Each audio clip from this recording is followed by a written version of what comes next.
po ang Panginoon. Isang mapagpalang umaga po sa bawat isa po sa lahat sa atin. Salamat po sa Diyos dahil muli sa umaga pong ito tayo po ay binigyan ng Panginoon ng pagkakataon na makapagpuri at makapagpasalamat at magbigay parangal sa ating Diyos na dakila. Bago po ang lahat, isang mapagpalang umaga po sa lahat. Tayo pong lahat ay sama-samang saglit na umawit po sa ating Panginoon. Awitin po natin, Panginoon, sa inyo lumalapit.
Sa umpisa, Panginoon, sa inyo lumalapit. Panginoon, sa inyo lumalapit. Hinahangad ang pagkalinga niyo. Walang ibang nais. Yes, Lord, hallelujah. Kayong aming nais at kailangan, Panginoon. Naway sa nitong puso, tayo pong lahat pagkat sa inyo, yes Lord, ang buhay ko nasa inyo, kapayapaang hinahanap. Tanging kayo, Jesus, ang kailangan sa puso.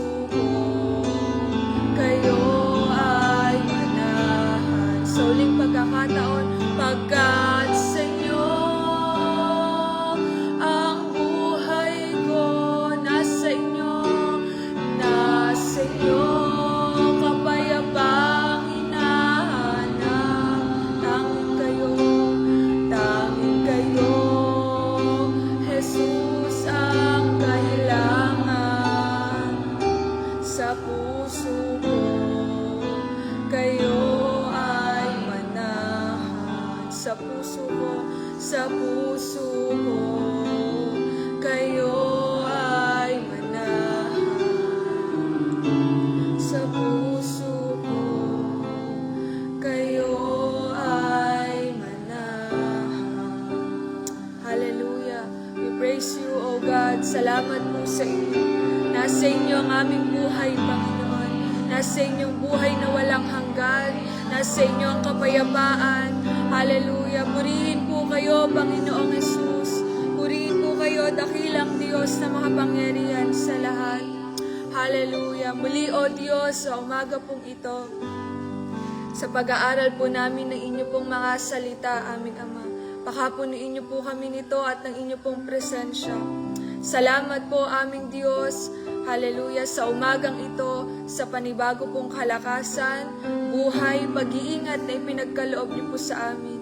Salamat po sa inyong biyaya at kahabagan na siyang sumasagana palagi sa amin pong mga buhay. Purihin po kayo, aming Ama, sa inyo po ang lahat ng papuri sa pangalan ng Panginoong Hesus. Amen.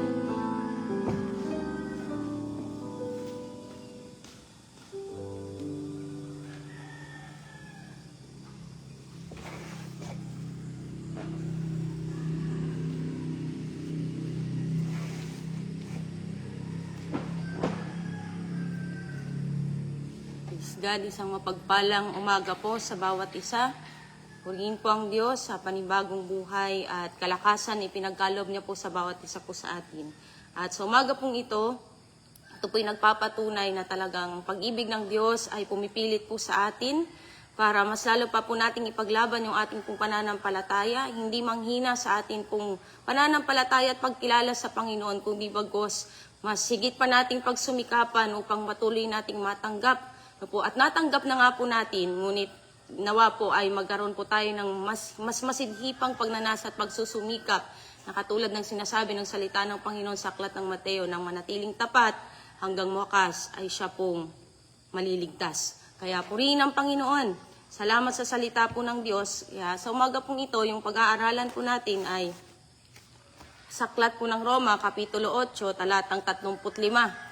hanggang 39. Sa aklat na po ng Romans, chapter 8, verse 35 to 39. At sabi pong ng salita ng Panginoon, sa verse 35, sino ang makapaghihiwalay sa atin sa pag-ibig ni Kristo? Ang kaguluhan kaya? Ang kapighatian? Pag-uusig? Pagkagutom? Kahirapan? Panganib o kamatayan?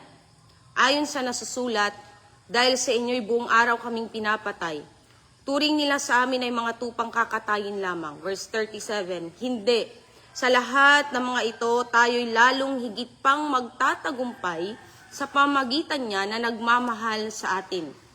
Verse 38, sapagkat natitiyak kong walang makapaghihiwalay sa atin sa kanyang pag-ibig, kahit ang kamatayan o ang buhay, ang mga anghel o ang mga pamunuan at ang mga kapangyarihan, ang kasalukuyan o ang hinaharap, ang kataasan o ang kalaliman o alinmang nilalang ay hindi makapaghihiwalay sa atin sa pag-ibig ng Diyos na ipinagkaloob sa atin sa pamamagitan ni Kristo Jesus na ating Panginoon. Whom shall separate us from the love of God? Purihin ang salita po ng Panginoon. Sabi pong ganon, no po, ang Panginoong Jesus, babanggit po ako ng mga talata sa Biblia na nagpapakilala sa Panginoong Jesus kung sino po siya at kung ano ang meron ng Panginoong Jesus. At nawa po, habang kayo po ay nariyan sa inyo pong mga tahanan, ay ito po inyo pong maisulat din naman po at mapag-aralan habang kayo po ay nagkakaroon ng personal devotion o pag mabulay-bulay ng salita po ng Panginoon. Sabi pong ganon sa aklat po ng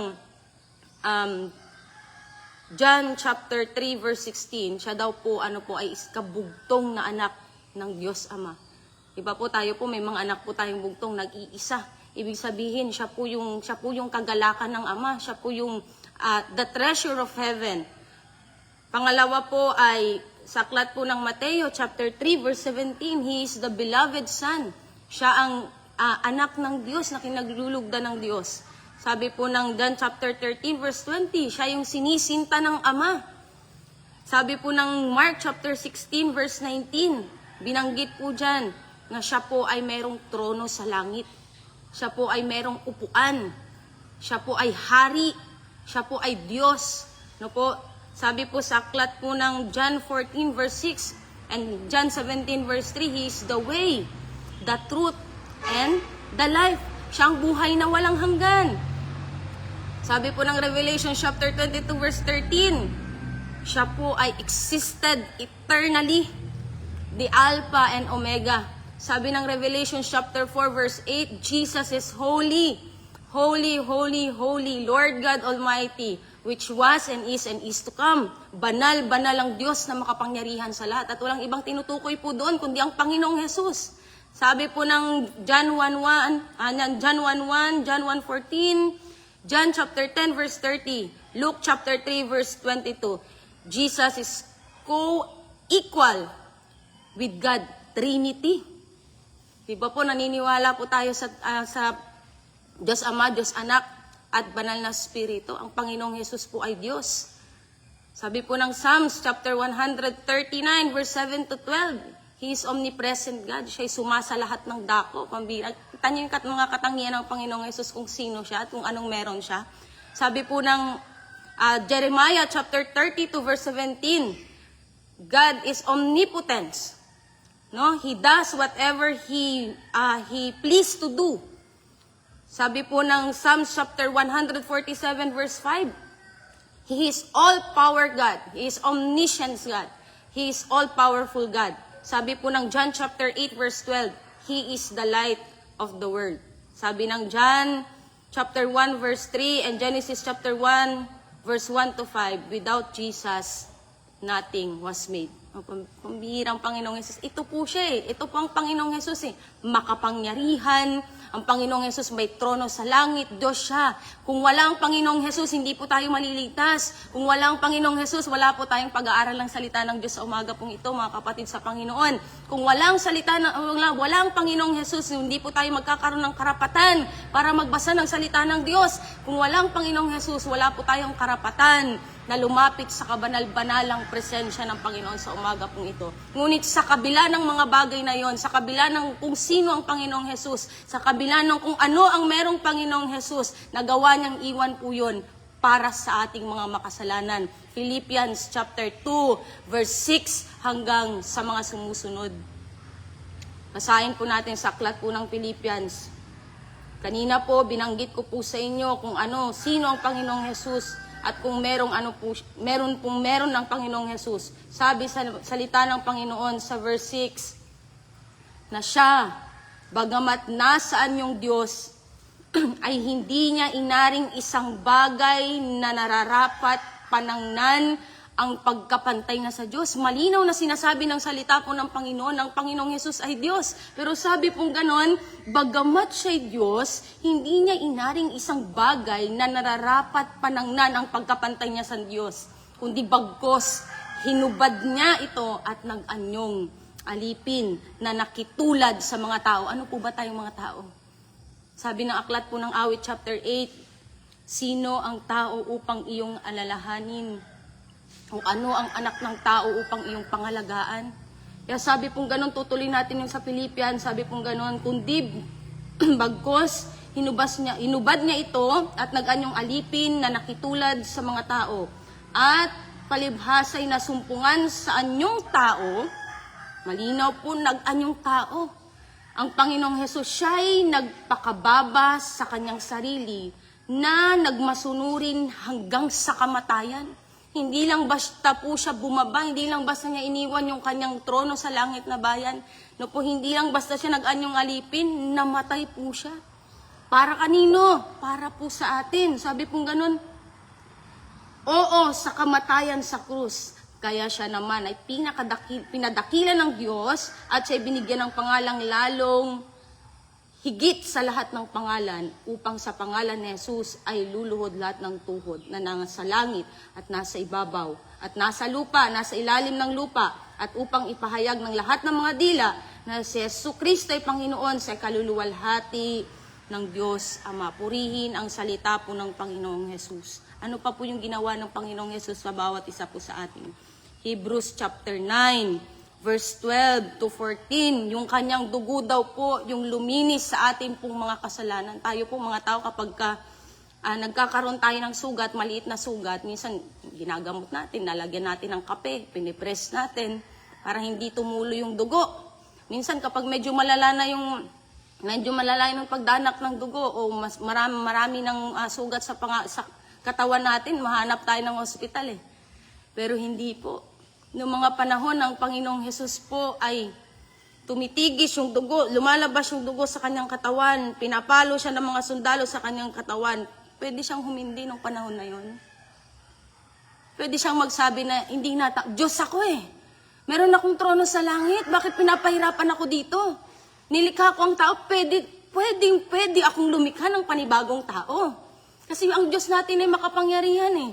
Kayang-kaya niyang gumawa ng panibagong tao, pero hindi po mga kapatid sa Panginoon. Nandito ako, nandito tayong lahat, kayo po mga nanonood sa live, na nagpapatunay na walang makapaghihiwalay po sa atin sa pag-ibig ng Diyos.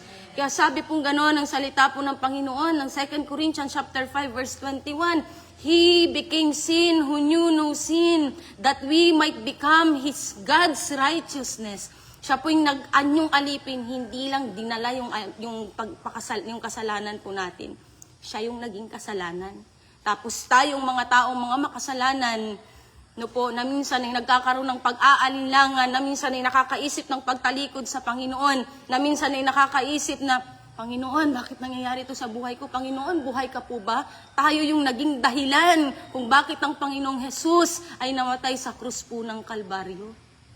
Kaya sabi pong gano'n ng Hebrews chapter 10 verse 12 to 14 at ng Marcos chapter 10 verse 45, naging handog po siya para sa ating mga kasalanan. Ano po, nung unang panahon, ang mga hinahandog po ay hayop. Imagine, para mapatawad, hindi lang, pag hinandog po yung hayop, hindi mapapatawad lahat ng kasalanan. Babasahin po natin aklat po ng Hebreyo. Pag naghandog ng partial lang yung mapapatawad sa kasalanan. Imagine po yung naging katatayuan ng isang Diyos na banal na mayroong trono sa langit.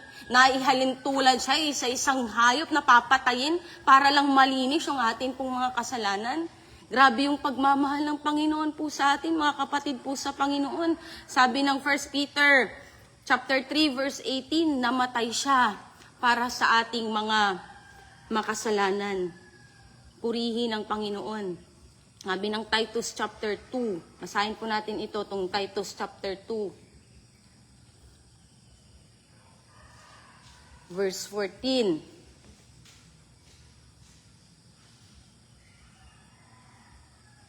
Sa 13 po muna.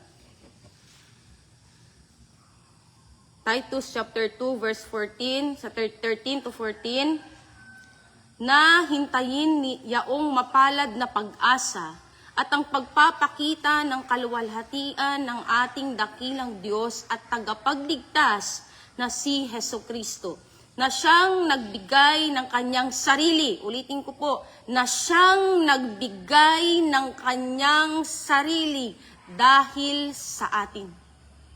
Omnipresent God, omnipotent God, all-powerful God, all-knowing God, isang Diyos na makapangyarihan. Sinisinta ng Diyos Ama sa langit. Sabi pong ganon, ibinigay niya ang kanyang sarili para sa atin. Bakit? Sabi pong ganon, upang tayo'y matubos niya sa lahat ng mga kasamaan at malinis niya sa kanyang sarili ang bayang masikap sa mabubuting gawa upang maging kanyang, ito yung pinakamasarap po sa lahat, upang maging kanyang sariling pag-aari. Praise God! Tayo po ay sariling pag-aari ng Panginoong Jesus. Purihin ang salita po ng Panginoon. Napakabuti po ng Diyos sa atin pong mga buhay. Kaya, katulad ng ating pinag-aralan, whom shall can separate us to the love of God? Ito po yung tanong ko po mga kapatid sa Panginoon. Meron sa inyong nakikinig ngayon na nakakaisip ng pagtalikod sa Panginoon. Meron sa atin po ngayon na nagkakaroon ng katanungan sa Panginoon habang siya'y lumalakad sa kanyang pananampalataya. O marahil meron po sa atin sa mga oras na ito na napanghihinaan sa kanyang pananampalataya. Tapos matatanong natin sa ating kaisipan, kanina lang sa live devotion, sabi, walang makapaghiwalay sa atin sa pag-ibig ng Diyos eh. Pero bakit parang nararamdaman ko, hindi ko na maramdaman yung pag-ibig ng Diyos sa buhay ko? Bakit parang pinapabayaan ako ng Panginoon? Marahil merong nakikinig sa atin ngayon, gustong mag-backslide sa Panginoon. Mga kapatid sa Diyos, walang makapaghihiwalay po sa atin sa pag-ibig ng Panginoon. Sabi pong ganun sa Romans chapter 8 verse 35, kung itutuloy po natin, sabi po, kagutuman ba? Mga kapatid sa Panginoon, 40 days and 40 nights po nag-fasting ang Panginoong Jesus. Pero hindi yun yung nagdaging dahilan para sumuko siya na ipaglaban po yung atin pong kaligtasan. Kahubaran, mga kapatid po sa Panginoon, tinanggal yung kanyang damit. Ano po siya, inilimura, kinotya ng mga Romanong sundalo. Pero hindi yun yung naging dahilan para mahiwalay tayo sa pag-ibig ng Panginoon. Tinapos ng Diyos yung kanyang ginawa sa krus po ng Kalbaryo. Kaya sinabi ng Apostol Pablo kay Timoteo sa 1 Timothy chapter 6 verse 12, fight the good fight of faith. Mga kapatid po sa Panginoon, minsan i-evaluate din po natin yung atin pong sarili. Kumusta na po yung atin pong pananalangin? Kumusta na rin po yung ating pag-aaral ng salita ng Diyos? Kumusta po yung pagbubulay-bulay natin ng salita ng Panginoon? Kung walang makapaghihiwalay sa atin sa pag-ibig ng Diyos, bakit minsan nagagawa po nating talikuran ng Panginoon? Kung walang makapaghihiwalay sa atin sa pag-ibig ng Diyos, bakit po minsan nagkakaroon tayo ng katalungan sa ating kaisipan? Buhay bang Diyos? Nakikita ba ako ng Panginoon? Mga kapatid sa Panginoon, ang Diyos po natin ay buhay at nakikita po lahat ng ating mga paglilingkod po sa Kanya. Maliit man yan o malaking paglilingkod sa harapan ng Panginoon, kita po ng Diyos yan. At yan po, ay pagmamahal ng Panginoon sa bawat isa po sa atin. Kaya sa umaga pong ito, ini-encourage ko po ang bawat isa, katulad po ng pag-i-encourage ng Apostol Pablo. Huwag po nating pabayaan yung atin pong personal na pananalangin. Hindi lang po yung ganito, yung pag-aaral ng salita ng Diyos sa pagsasama-sama po natin, kundi yung personal mismo. Yung sinasabi ng salita ng Panginoon na isara mo yung pinto, pumasok ka sa kwarto mo at doon ka manalangin. Gawin po natin yon. Huwag po nating pababayaan yung pag-aaral ng salita po ng Panginoon. Hindi lang basta sa ganitong pagkakataon na nag-aaral tayo ng salita ng Panginoon pagka may live, pagka may midweek service, pagka may Sunday service. Hindi po. Kapag tayo pumasok na sa kwarto, bago po tayo, pagkatapos po nating manalangin, magkaroon ng worship sa Panginoon, magbasa po tayo ng salita po ng Diyos. Dahil yan po yung pangungusap ng Panginoon po sa atin. Kaya purihin ang salita po ng Panginoon. Ito po, iwan ko po sa inyo. Narinig ko lang po ito sa Pastor Joseph. Sabi niya pong ganon, kung kapag kamalalim daw yung relasyon mo sa isang tao, example sa iyong asawa, di po ba? Kapag nagmamahalan kayong mag-asawa, mahal na mahal mo yung asawa, kahit kapatid mo, ganon, meron kayong relasyon, kahit anong sabihin ng ibang tao, hindi ka hihiwalay sa pag-ibig niya. Tama po ba? Kapag alam mo na yung isang tao, mahal na mahal ka niya, at ikaw din naman ay mahal na mahal mo yung isang taong na yun. Pero mas matibay na panghawakan kapag mahal na mahal ka eh. Pag mahal na mahal ka ng tao na yun, kahit anong sabihin ng tao, hindi makapaghihiwalay. Ay, yan si ano yan, ganyan, hindi, kilala ko po yan. Ganit, mabait po yung tao. Hindi, yan, pangit ng ugali niya. Hindi po, kilala ko. Ganon din po sa Panginoong Jesus. Kapag alam natin na mahal tayo ng Panginoong Jesus at kilala natin ang Panginoong Jesus sa atin pong mga buhay, kahit anong pagsubok pa yung iharap ni Satanas, hindi tayo susuko sa pananampalataya po natin. Sabi ng John chapter 10 verse 10, nandito lang ang magnanakaw para pumatay, pumugwasak, at magnakaw. Yun yung kaya niyang gawin sa buhay po natin. Pero ang Panginoong Jesus, kapag ang Panginoong Jesus po yung gumawa sa atin po mga buhay, pag kilala natin ang Panginoong Jesus, hindi tayo hihiwalay sa Panginoong Jesus. Hindi kailanman tayo mahihiwalay sa pag-ibig ng Diyos. At ito po yung pinakamaganda. Sinabi po sa aklat po ng Gawa chapter 17 verse 28. Tayo daw po ay hiningahan ng Diyos. Ibig sabihin yung Espiritu ng Diyos nandito po sa atin. Ngayon ang tanong, whom shall can separate us from the love of God? Sabay-sabay po nating sabihin, wala. Purihin ang salita po ng Panginoon sa umaga pong ito. Mas kilalanin pa po natin ang Panginoong Jesus para doon po sa ating lakbayin, sa ating pananampalataya, kahit anong pagsubok na pagdaanan natin, kahit anong pagdidismaya ng kaaway, kahit anong pang-uusig na gawin ng tao po sa atin, hindi po tayo tumatalikod sa paglilingkod sa Panginoon. Bakit? Meron tayong matinding pundasyon. Ano po yung matinding pundasyon po natin? Salita ng Panginoon at personal na pananalangin. Kaya purihin ang salita ng Diyos sa umaga pong ito. Maitaas lagi ang kanya pong dakilang pangalan. Hallelujah. Sige po, sa umaga pong ito, awitin nga po natin muli yung ating pong inawit kanina. Bago po tayo manalangin.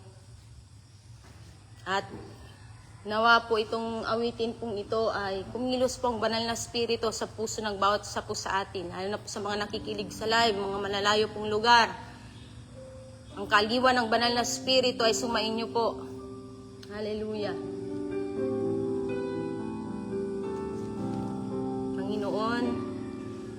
Panginoon, sa inyo lumalain. Amen. Thank you, Holy Spirit.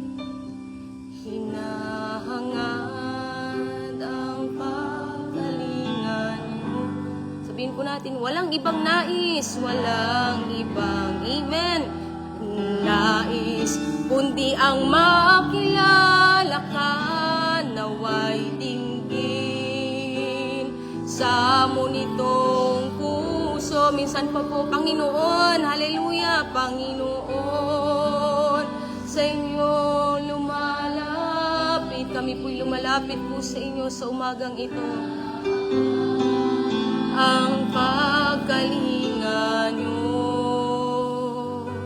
walang ibang nais, amen, kundi ang makilala ka, naway dinggin sa nitong puso. Pagkat sa inyo ang buhay ko, hallelujah, nasa inyo kapayapaang hinahanap. Tanging kayo, Jesus, ang kailangan, kayo ang aming kailangan sa puso ko. Kayo ay manan pagkat sa inyo, hallelujah, ang buhay ko. Nasa inyo kapayapaang hinahanap. Tanging kayo, Jesus, ang kailangan sa puso ko. Kayo ay manahan sa puso ko. Kayo ay manahan sa puso ko. Kayo ay manahan. Hallelujah. Purihin po kayo, aming Panginoong Yesus. Maraming salamat po. Nagkaroon kami ng karapatang makalapit sa kabanal-banalang presensya ninyo. Sa kabila ng aming pagiging makasalanan, minahal niyo po kami, Panginoong Jesus. Thank you, Jesus. Salamat sa unconditional love, Panginoon. Salamat sa buhay na walang hanggan. Salamat sa natapos na ginawa niyo po sa krus ng Kalbaryo. Hallelujah. Tulungan niyo po kami, aming Ama, Holy Spirit. Sige po, i-acknowledge natin ang banal na Espiritu sa ating mga buhay. Tulungan tayo ng banal na Espiritu sa ating mga kahinaan. Tulungan niyo po kami, Holy Spirit. Hallelujah. Ang malakas na conviction po ninyo ay managana sa buhay ng bawat isa po sa amin. Tulungan niyo po kami, hallelujah, manangan po kami sa magagawa niyo po sa amin pong mga buhay at hindi sa aming sariling kalakasan. Hallelujah, hallelujah. Tulungan niyo po kami, aming Ama, ipaalala niyo po lagi sa amin ang salita ng Diyos na siyang magpapalakas ng amin pong pananampalataya. Hallelujah, hallelujah. Salamat po, katulad po ng aming napag-aralan.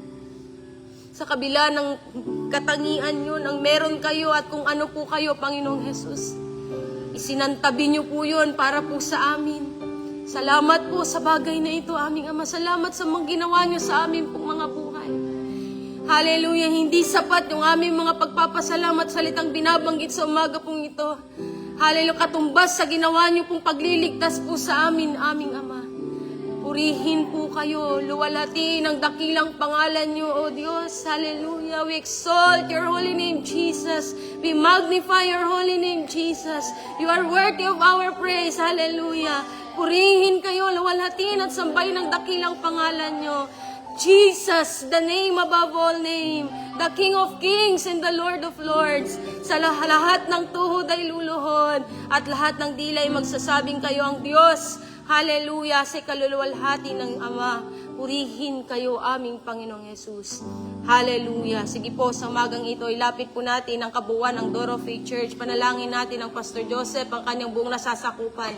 Hallelujah. Patuloy po naming pinagpapala ang buhay ng aming Pastor Joseph sa umaga pong ito.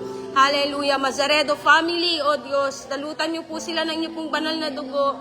Gamitin niyo po sila para po sa inyong layunin, Panginoon. Plano at dakilang purpose sa kanila pong mga buhay, O Diyos. Pagpalain niyo pong pamilya pong ito. Tulungan niyo po sila, O Diyos, sa bawat mga pinapagawa niyo po sa kanila, Panginoon. Samahan niyo po sila lagi. Bigyan niyo po sila lagi ng kalakasan na nagmumula po sa inyo. Panghawakan niyo po yung kanila pong mga kalusugan, aming Diyos. At mas magamit pa yung kanilang mga buhay sa pag-abot ng mas marami pang kaluluwa na mga liligtas, aming Diyos. Pagpalain niyo ang kabuuan ng buong Door of Faith Church Philippines, Panginoon. Hallelujah, maging sa ibang bansa, Panginoon. Sa mga pastor na naninindigan, tumatayo, nangangaral ng katotohanan niyo po mga salita.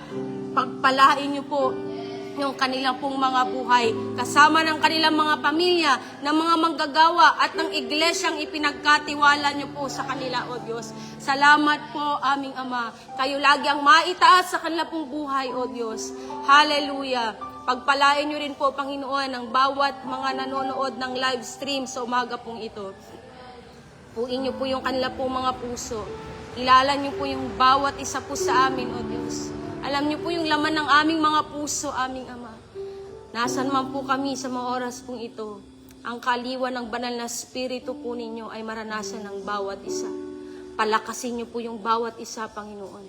Tulungan yung bawat isa na magkaroon ng tapang, ng paninindigan, pagsusumikap, na maipaglaban yung kaligtasang libreng ipinagkaloob mo po sa bawat isa po sa amin. Sapagkat katulad ng ginawa niyo at natapos ng ginawa niyo po sa krus ng Kalbaryo, tulungan niyo rin po kami, Panginoon. Hallelujah, na maipaglaban namin sa mabuting pakikipagbaka yung amin pong pananampalataya hanggang sa ito po'y matapos po namin. Salamat po, aming Ama. Pagpalain niyo po ang umaga pong ito. Ingatan niyo po kami sa buong maghapon. Patnubayan niyo po kami sa buong maghapon. At kayo po ang maitaas sa buhay ng bawat isa po sa amin, aming Ama. Sa inyo pang papuri, sa pangalan ng Panginoong Yesus.